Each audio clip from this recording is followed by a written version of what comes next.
now remote work has become more common, people are looking at more affordable cities to settle in. Minister of Immigration, Refugees and Citizenship Mark Miller announced Wednesday that the federal government plans on stabilizing the number of immigrants it allows into Canada.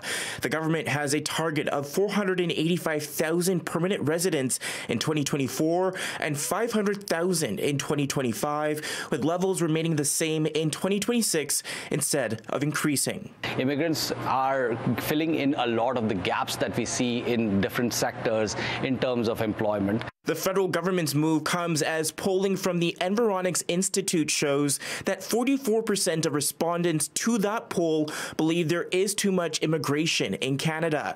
The top reason why we are seeing more Canadians believe there is too much immigration: concern over the housing supply. Canadians are not becoming more anti-immigrant. That's not about who's coming or where they're coming from. It's really about the volume and capacity. As some Canadian cities try to grapple with high housing costs, even if it means fewer people coming to live in their municipalities, for Winnipeg, it could present an opportunity to draw more talent. We are an affordable place to live that affords you more than just the ability to make ends meet, but to save for your children's education, make investments, build the life you want, not just survive, but actually thrive. While Winnipeg may be more affordable, the city isn't immune from some of the same housing problems other municipalities face across the country.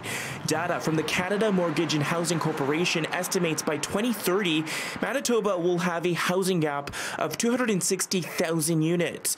It's why some say if the federal government will be stabilizing immigration numbers, Manitoba should use that time to build on housing and other supports for immigrants to become a more attractive place to live in for newcomers. The housing crisis is not going to get addressed over a year.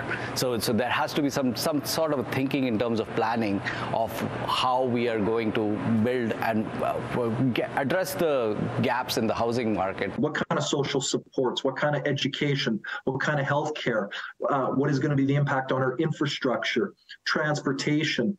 We need to have a really good appreciation for how do we ensure successful settlement with that lens of social services. In Winnipeg, Djan, City News.